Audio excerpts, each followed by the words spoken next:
I'm Clara Callahan, 29, and at 5 in the morning, my lawyer texted me 3 sentences that tore my life apart. My parents had declared me dead, stolen my $2.8 million inheritance, and fled the country. In a single night, I became a ghost, erased by the two people who gave me life. But what they didn't know was that I'd built a trap years ago, buried inside my own estate, waiting for anyone greedy enough to try me. By the time they landed in Spain, the world already knew who they really were. And now it's time for real show. The buzz of my phone at 5:03 a.m. sliced through the dark like a scalpel. I blinked at the ceiling, that familiar silence of early dawn pressing against my skull. When I reached for my phone, the screen burned with a single notification, a text from Jonathan Hale, my lawyer. He never called this early. My heart stumbled before I even read it. They filed a death certificate in your name. Your parents just claimed your $2.8 million inheritance and booked one-way tickets to Spain. For a full minute, my body refused to move. My breath hitched in short, broken pulls as though my lungs no longer remembered what living felt like. I read it again, then again. The words didn't shift, didn't blink away. They had declared me dead. My parents. My mother, whose voice could slice a conversation in half with a smile. My father, who taught me to balance my checkbook before I could drive. The sound that escaped my throat was somewhere between a laugh and a gasp. I sat up, pressing my palms against my temples as if I could squeeze the betrayal out through my skin. Outside, the city was still asleep, but inside my chest, everything had already collapsed. For the first time since my 29th birthday, the house felt like a stranger's home. The art, the furniture, the dim scent of lavender detergent. Every object now felt stolen, every photo an accusation. I typed back before I could think. Are you sure? 3 dots pulsed on the screen, the longest 3 seconds of my life. Yes, they forged everything, the certificate, the signatures, even a medical report. I've already alerted the estate's fraud clause. You planned for this, remember? And suddenly, I did remember. 3 years ago, when my grandmother passed and left me everything, the money, the lake house, even the vineyard in Sonoma, I'd added one clause to the inheritance agreement. It was Jonathan's idea, born from my unease about the people who shared my blood but never my heart. A fraud alert linked to every movement of the estate. If anyone tried to claim the assets under false identity or altered documentation, it would trigger a silent alert, one that not only notified my lawyer, but tracked every transaction, every digital whisper of deceit. Now it had. I swung my legs off the bed, the floor cold against my bare feet. My mind sharpened with every step toward the window. Outside, the horizon bruised with dawn, a soft bleed of orange and blue. Somewhere thousands of miles away, my parents were boarding a flight, smug with their new freedom, unaware the noose was already tightening. I dialed Jonathan. He picked up on the first ring. Tell me everything, I said.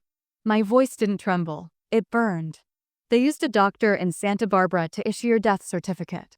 They transferred the estate funds to 3 offshore accounts, one in Luxembourg, another in Zurich, the last in Madrid. I've already flagged the banks. Interpol's system will catch them before they clear customs. Are they still in the States? Not for long. Their flight leaves in 20 minutes. The thought of them, my parents, gliding through airport security with forged death papers in their carry-ons, made something dark curl inside me. Good, I said quietly. Let them go. I want them to believe they got away. Jonathan hesitated. You're sure? Completely. I ended the call and walked into the kitchen, pouring cold water into a glass that shook faintly in my grip. The first sip felt like biting into frost. I leaned against the counter and stared at my reflection in the window, disheveled hair, dark eyes, an echo of the girl they thought they'd erased. It was strange realizing you'd died on paper. Not somewhere, in some sterile government database, your existence was marked with an end date. Deceased. Cause, natural causes. I almost laughed.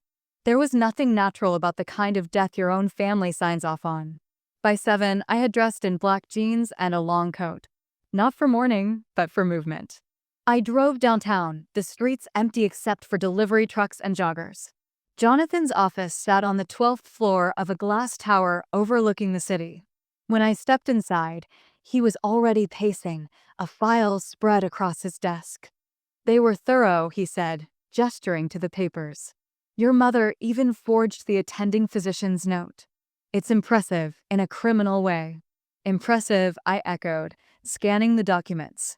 My name, my birth date, and below it, a fabricated time of death. I traced the line with my fingertip. "Do we have confirmation on the fraud alert?" He nodded. The system activated the moment the transfer hit the Luxembourg account. "Everything's recorded. Every keystroke, every signature, every login." They practically wrote their own confession. I looked up at him, the corners of my lips tightening. "Then we wait." Jonathan leaned back, his expression a mixture of admiration and disbelief. "You know, when you insisted on installing that clause, I thought you were being paranoid." "I was," I said. "Just not enough." That night, I couldn't sleep. Every time I closed my eyes, I saw their faces, my mother's perfect lipstick smile, my father's tailored calm. I saw the way they used to toast each other at family dinners, their glasses clinking above my untouched plate. I remembered the way they looked at money not as a tool, but as oxygen. When I finally drifted into a restless half-sleep, my phone buzzed again. A new message from Jonathan. "They landed in Madrid. Interpol has been alerted. Passport control flagged them an hour ago. Spanish authorities are waiting." I stared at the text for a long moment. The silence of my apartment felt deafening. Then another message came, this one with a photo. Two figures, handcuffed at an airport terminal, surrounded by uniformed officers. My parents. My mother's face was ghost white, her mouth open mid-protest. My father's eyes looked straight ahead, unseeing, as if refusing to recognize the weight of what they'd done. I didn't cry. I didn't even smile. I just felt an odd, hollow ache, the kind that comes not from loss, but from clarity. I typed one final message to Jonathan. "Let the authorities handle it. I want no contact, no statements." He replied, "Understood. You've done the impossible. You caught them before they even realized the game was over."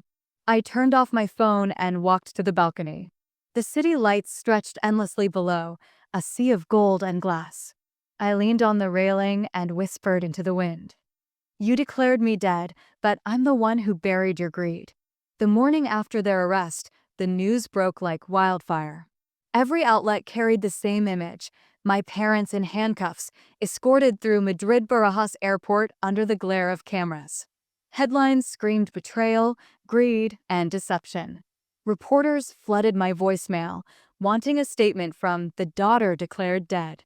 I didn't answer any of them. I wasn't ready to explain how the people who raised me had tried to erase me for money. But silence doesn't stop curiosity, it feeds it. By noon, the world had already decided who I was. The headlines called me the heiress who faked her own death, or the daughter who outsmarted her family. Both were wrong. Jonathan called while I was staring at the muted newsfeed. "They're being held in Madrid until the extradition paperwork clears," he said. "Interpol confirmed the funds are frozen. You'll get everything back." "I don't care about the money," I said. He paused. "Then what do you care about?" "The why." That single word hung between us. I drove to my grandmother's old house that afternoon. It sat at the edge of the lake, still and silent, like it had been waiting for me to return. The place had always felt separate from my parents, too honest, too real. I hadn't been back since the funeral 3 years ago. Dust lay thick on the windowsills, and the faint smell of cedar lingered in the air. Her study was exactly as she'd left it. A single leather chair, shelves of old books, a safe behind a framed landscape painting. I opened the safe with the same combination I'd memorized at 19, her birth year, my birth year, and the number of acres the vineyard held. Inside was a folder marked private for her. Inside were documents I'd never seen before: letters, copies of property transfers, and one handwritten note from my grandmother addressed to me. "If you're reading this, something between you and your parents has broken beyond repair. I wish I could have changed them, but wealth turned them into something hollow. Protect yourself, no matter the cost. I left you this inheritance so you could build a life that isn't chained to their hunger." My throat tightened. Even in death, she had seen what I couldn't. My parents hadn't changed, they'd just stopped pretending. A noise snapped my attention. The sound of a car door outside. I stepped to the window and saw a black sedan parked halfway down the gravel drive. No plates, tinted windows. A man in a dark suit leaned against the door, talking into a phone. Jonathan hadn't mentioned anyone visiting. I locked the front door quietly, slipped out the back, and circled the property. When I came around the corner, I caught the man looking through the living room window. He was too calm to be a random trespasser. "Can I help you?" I called out. He turned. Clean cut, maybe late 30s. "Miss Callahan?" I didn't answer. He raised a badge. "Special Agent Reed, FBI Financial Crimes Division. I'm here regarding your parents' case." I lowered my guard, but only slightly. "How did you know I was here?" He gave a half smile. "Your lawyer told us you'd likely come to this property. We're coordinating with Interpol and wanted your signature on the recovery authorization." Inside, he set his briefcase on the table and pulled out files thicker than Jonathan's. "Your parents' scheme was bigger than we thought," he said. "They didn't just forge your death certificate, they'd been moving smaller amounts from your trust for months. Quiet withdrawals. They planned this for a year." That was a new wound deeper than the first. "How much?" I asked. "Nearly 200,000 spread across shell accounts. But there's more. Someone inside your grandmother's estate administration helped them. A notary falsified key documents. We're still tracing who. It wasn't just betrayal anymore. It was a network." Reed slid a photo across the table, an image of a woman, maybe in her 40s, wearing a business suit. "Her name's Evelyn Park. She notarized every transfer. She disappeared 2 days before your parents were arrested." The name struck something faintly familiar. I'd seen her once years ago during the inheritance signing. She'd shaken my hand with a smile that didn't reach her eyes. Reed continued, "We think she was their contact. Maybe the one who organized the offshore setup. We need your help locating her." "I don't know where she is," I said. "But I know where she might go." He looked up. "Where?" "The vineyard in Sonoma. My parents always said that's where they'd start over if things ever fell apart. Evelyn visited once with them. She loved the place." Reed wrote it down. "We'll check it immediately." He left within the hour, but something about his visit left me uneasy. His questions were too rehearsed, his calm too smooth. And he'd known exactly where to find me, something Jonathan would never reveal without my permission. When Reed's car disappeared down the road, I called Jonathan. "You didn't send anyone, did you?" "No, why?" My pulse quickened. "Someone claiming to be FBI just left my grandmother's house. Said you told him where I was." Jonathan cursed under his breath. "Get out of there, now." I grabbed the folder, my keys, and the note from my grandmother. Outside, the air was colder, sharper. I drove until the lake disappeared in the rearview mirror. My phone buzzed again, another text from an unknown number. "You should have stayed dead." I pulled over. My hands shook, but I forced myself to think. The number was foreign. The message came with a photo, an image of me standing by the lake less than an hour ago. Whoever sent it had been close. I called Jonathan again, but this time his phone went straight to voicemail. The sky dimmed as the sun dipped below the horizon. Every instinct screamed that I wasn't just fighting my parents' crime anymore. Someone else wanted what they'd started. By morning, I was done running. The threats, the silence, the shadows watching from parked cars, it had to end. If they wanted me gone, they were about to find out what a dead woman could do. I packed one bag and drove toward Sonoma. The road curved through vineyards half swallowed in fog, the landscape silent except for the hum of tires against asphalt. Every mile felt heavier, but the truth waited at the end, and I wasn't leaving without it. The vineyard sat abandoned, overgrown but still beautiful in a tragic way. My grandmother's initials were carved into the gate, now faded by time. The house looked untouched, doors locked, windows intact, but a car hid behind the main shed.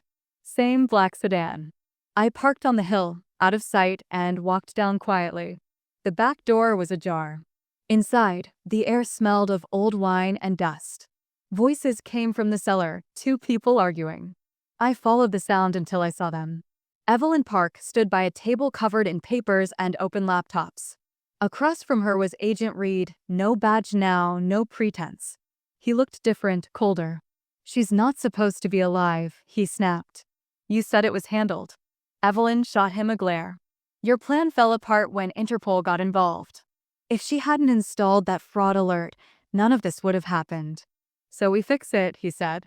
Once she's gone, the inheritance transfers again. No loose ends. My pulse slammed in my chest. Reed wasn't FBI. He was working with them, the missing link in the whole mess. My parents had been their front, the perfect distraction. The real scheme was here. I stepped out of the shadows. Looking for me? Both turned. Evelyn froze. Reed reached for his gun. Don't, I warned. Police are already on their way. He smirked. You're bluffing. Maybe, I said.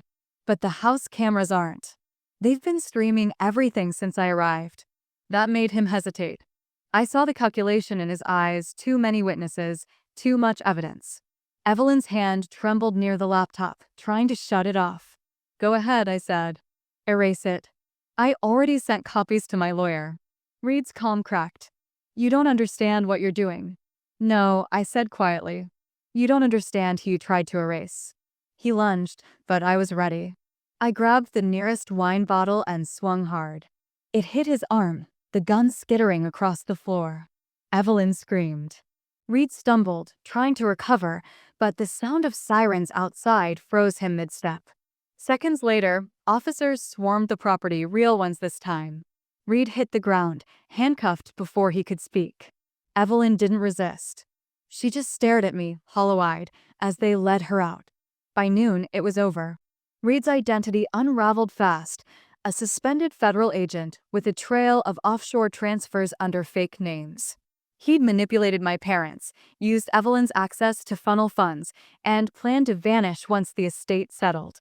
My parents were his pawns, desperate enough to sign anything that promised more. Jonathan met me at the police station, his face pale but relieved. They found everything, he said. Emails, bank logs, recordings. It's airtight.